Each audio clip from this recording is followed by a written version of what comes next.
Heart attack gun. In 1975, during a televised Senate hearing, a CIA official revealed a weapon designed for one chilling purpose: to kill without leaving evidence. Known as the heart attack gun, it fired a tiny frozen dart coated in shellfish toxin. Upon impact, the dart dissolved into the bloodstream, triggering cardiac arrest that closely resembled a natural heart attack. The gun looked ordinary, but its lethality lay in visibility. No bullet wounds, no ballistic traces, almost no forensic evidence. Developed during the Cold War, the device was part of a broader CIA program focused on covert assassinations, where plausible deniability was essential. Analysts considered it a strategic asset capable of eliminating targets while leaving investigators uncertain about the cause of death. Once exposed in the Church Committee hearings, the program was officially killed, but questions lingered about how many similar devices had been produced or modified for other clandestine operations. Forensic studies later confirmed that detecting the toxin without specialized toxicology was nearly impossible, making the gun virtually undetectable. The project raised ethical concerns about the lengths intelligence agencies could go to maintain secrecy and control power, demonstrating that some inventions are suppressed, not because they fail, but because the knowledge alone can alter political and strategic balance. Today, the heart attack gun remains a historical example of Cold War-era clandestine technology. With the exact number of prototypes, their ultimate fate, and the engineers involved remaining unknown, its existence continues to fuel speculation about hidden capabilities and secretive methods that may have never been disclosed, leaving a shadowy legacy of innovation kept from the public eye. The gay bomb. In 1994, the U.S. Air Force reportedly explored a highly unusual concept: a gay bomb, a non-lethal chemical weapon intended to disrupt enemy morale. According to declassified documents, the plan involved dispersing pheromones or other compounds that would allegedly induce homosexual behavior among opposing troops, theoretically causing confusion, distraction, and a breakdown in cohesion. The project was part of a broader effort to develop non-lethal weapons for psychological operations, seeking to incapacitate without causing direct casualties. Researchers studied chemical formulations, dispersal methods, and potential delivery mechanisms. But the science was largely theoretical, with no working prototype ever deployed. Internal memos questioned both feasibility and ethics, citing unpredictable human reactions and the likelihood of international backlash if such a weapon were used. The program was quietly shelved, with most files heavily restricted, and the idea largely remained classified until later. Declassifications revealed the strange proposal to the public. Today, the gay bomb is often cited as an example of extreme and ethically questionable military experimentation, raising questions about the limits of psychological warfare and the kinds of inventions considered by defense agencies. It also serves as a cautionary tale of how some technologies are conceived not for practicality, but for strategic disruption, and how unconventional ideas can be suppressed, dismissed, or abandoned long before their true potential or danger is understood. The project's very existence continues to provoke curiosity, disbelief, and debate about what other bizarre or morally contentious innovations might have been explored in secrecy. Clipper chip encryption. In 1993, the U.S. government introduced the Clipper chip as a hardware-based encryption system designed to secure voice and data communications while allowing government access. Developed by the National Security Agency, the chip was built directly into communication devices rather than implemented as software. It used a classified encryption algorithm called skipjack to scramble voice or data during transmission. Each Clipper chip contained a unique encryption key split into two parts and stored separately by government-controlled escrow agencies. When two devices communicated, the chip encrypted the signal internally with legal authorization. Law enforcement could retrieve both key halves, recombine them, and decrypt the communication. This approach was known as key escrow. All encryption and decryption occurred inside the chip's hardware, preventing users from accessing or modifying the system. Because the algorithm was classified, independent, researchers could not fully evaluate its security. Critics warned that centralized key storage created risks if escrow systems were breached or misused. Public opposition, security concerns, and the rapid spread of public encryption software led to the Clipper chip being abandoned within a few years, becoming a landmark case in the debate over privacy versus state surveillance. Long-range acoustic device. In 1994, American engineer Peter L. Smith developed the long-range acoustic device as a highly directional sound system, capable of transmitting focused audio over extreme distances. Originally designed for maritime communication after the USS Cole bombing, LRA was engineered to project clear voice commands or warning tones farther and more precisely than conventional loudspeakers. The device uses an array of piezo electric transducers that vibrate in unison, producing a narrow beam of sound that spreads very little as it travels. Unlike traditional speakers that disperse sound in noi, all directions, LRAD concentrates acoustic energy into a tight cone, allowing operators to target specific individuals or areas. At lower power levels, it functions as a long-range communication tool, delivering intelligible speech over distances exceeding several kilometers. At higher output levels, the system emits an intense piercing tone that triggers pain receptors in the human ear, causing immediate discomfort, disorientation, and an involuntary urge to retreat. The technology relies on precise phase alignment of sound waves to maintain directionality and intensity. This makes LAR effective for crowd control, perimeter defense, and vessel protection without physical projectiles. Governments classified or restricted deployment due to concerns over hearing damage, misuse against civilians, and unclear long-term health effects. Despite being marketed as non-lethal, studies showed prolonged exposure could cause permanent auditory injury, placing LAR among modern inventions, quietly limited by regulation rather than lack of effectiveness. Accurate GPS. In 1973, the United States Department of Defense began developing the Global Positioning System, or GPS, to provide precise navigation for military operations. Early GPS relied on a constellation of satellites transmitting time-stamped signals, which ground receivers used to calculate exact positions through triangulation. The system initially prioritized military use, intentionally degrading civilian signals under selective availability, limiting accuracy to around 100 meters, while military receivers maintained precision within a few meters. By the 1980s and 1990s, GPS had expanded for broader applications in aviation, shipping, and surveying. But governments tightly controlled access to the most accurate signals to protect national security and strategic operations. This restriction delayed the development of technologies that required precise location data, such as autonomous vehicles, precision agriculture, and advanced mapping services. In 2000, selective availability was discontinued, allowing full civilian accuracy and triggering a revolution in navigation and geospatial technology worldwide. Despite this, access to enhanced GPS signals remained regulated in certain countries and for sensitive applications, demonstrating how governments suppress or delay technological advances to control strategic advantages. GPS now underpins smartphones, drones, transportation systems, and scientific research, as well as emerging technologies like autonomous shipping, drone delivery logistics, and real-time disaster response systems. But its early restrictions revealed the deliberate measures authorities take to limit powerful inventions until they are deemed safe or controllable, showing the intersection of national security, technological innovation, and global reliance on satellite infrastructure. Small nuclear reactors. In the 1950s, scientists and engineers began developing small nuclear reactors designed to generate power on a much smaller scale than traditional nuclear plants. These reactors, often referred to as small modular reactors or SMRs, used controlled nuclear fission to produce heat and electricity for remote bases, submarines, spacecraft, and isolated communities. Early designs promised reliable, long-term energy with minimal fuel requirements, making them attractive for civilian power generation and industrial use.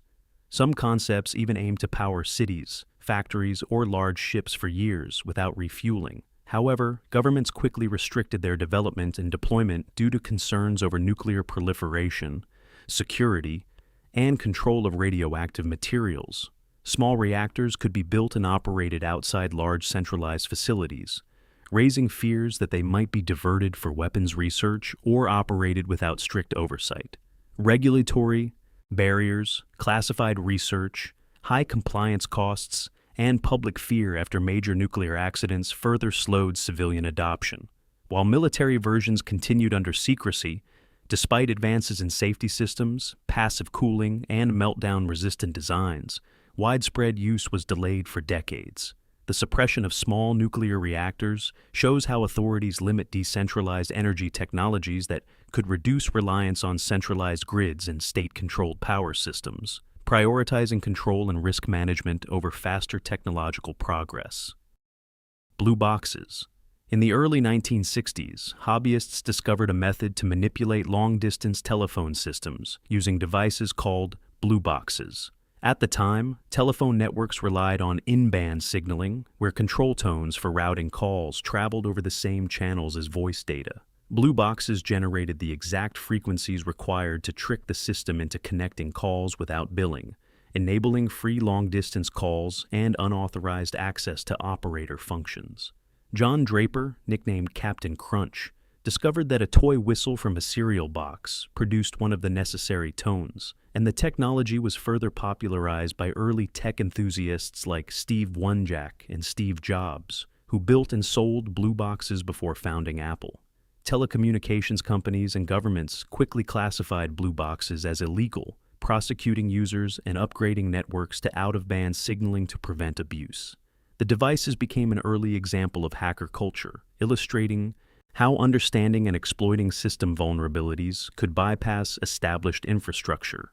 Beyond its immediate impact, blue boxes inspired a generation of programmers and engineers to explore the limits of technology. Despite suppression, blue boxes influenced the development of computer networks, security practices, and technical curiosity, demonstrating why authorities move rapidly to control disruptive inventions that challenge financial systems, communication networks, and regulatory oversight, and highlighting the tension between innovation, regulation, and access to powerful technological tools before they become mainstream or fully understood. Laser weapons. In the 1970s, governments and defense agencies began experimenting with directed energy weapons, commonly known as laser weapons, capable of emitting concentrated beams of light to damage or destroy targets at long distances. Early research focused on using high-powered lasers for missile, defense, anti-aircraft systems, and experimental space-based applications.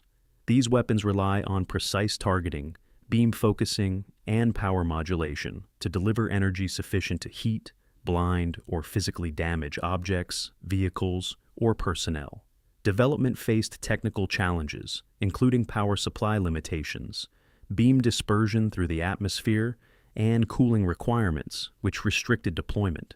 Despite these obstacles, several countries, including the United States, the Soviet Union, and later China, pursued classified programs to create operational laser weapons.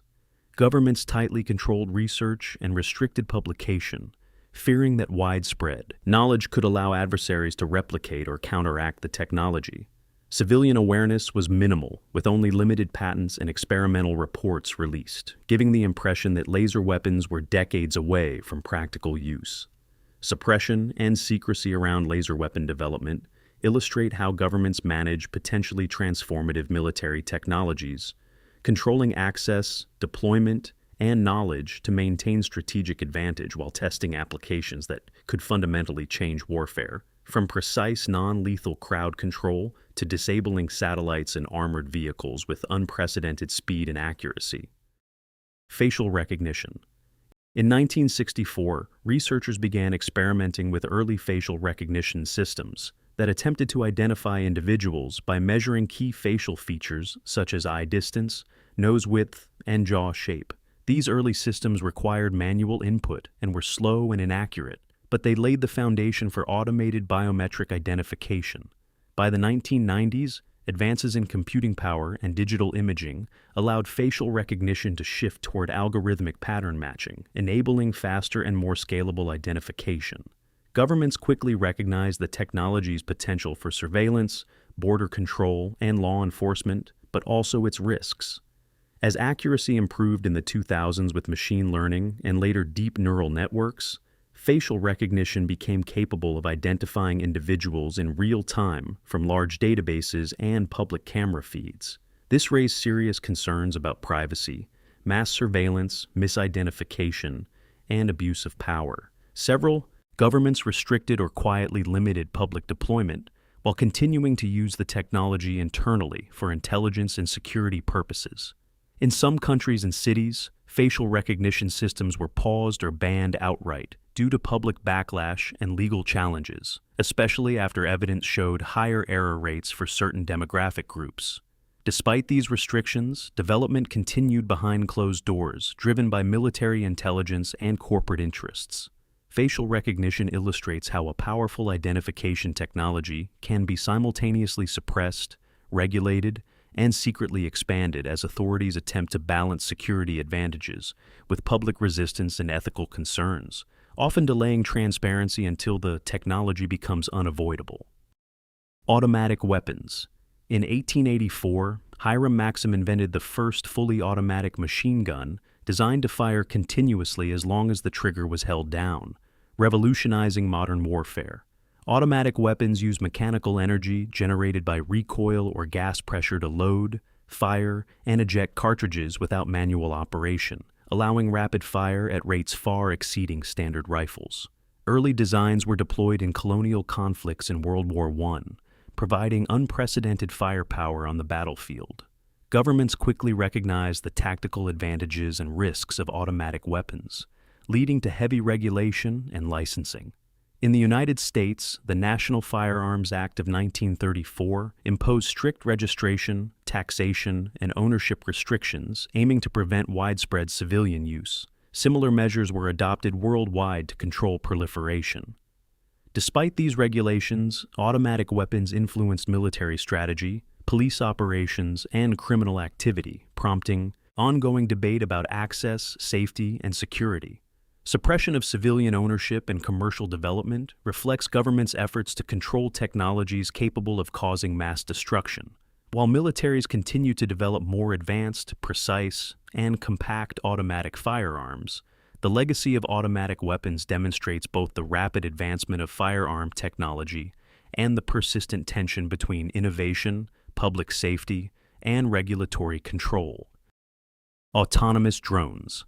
In the early 2000s, autonomous drones emerged as unmanned aerial vehicles capable of operating without direct human control, using onboard sensors, GPS, and computer algorithms to navigate and complete missions.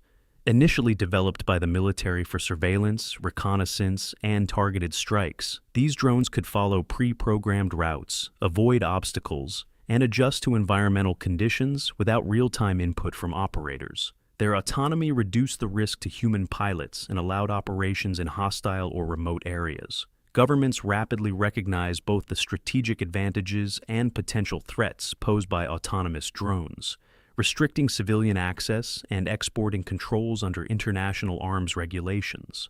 While commercial drone technology eventually expanded for photography, agriculture, and delivery services, fully autonomous systems capable of decision-making in critical situations remain tightly regulated and often classified, with development occurring in secretive military labs. Suppression of advanced autonomy reflects concerns over ethical use, accountability, and national security, as autonomous drones could potentially carry weapons or sensitive payloads without oversight.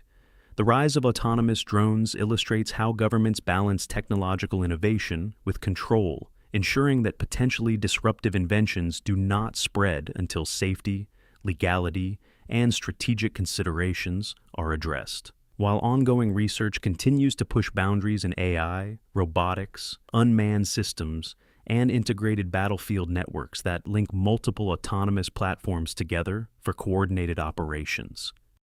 Project Excalibur railgun. In the 1980s, the U.S. Department of Defense developed Project Excalibur under the Strategic Defense Initiative to create a directed energy weapon capable of intercepting ballistic missiles in space. The The core was a railgun system using electromagnetic forces to accelerate a solid projectile to hypersonic speeds without explosives. It consisted of two parallel conductive rails and a sliding armature.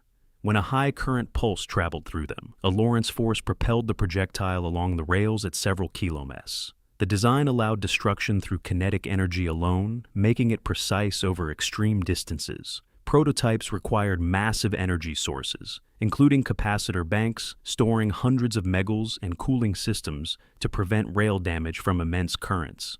Excalibur incorporated guidance systems to track incoming missiles and compute intercept trajectories, integrating with satellite and radar networks. Early tests demonstrated high-velocity acceleration and potential for missile interception, but faced challenges in materials durability, energy storage, and aiming accuracy. By the early 1990s, the program was canceled, though electromagnetic railgun research continued in classified projects. Excalibur proved the concept of electromagnetic projectile acceleration, influencing later U.S. Navy and DARPA research into hypervelocity weapons and electromagnetic launch systems.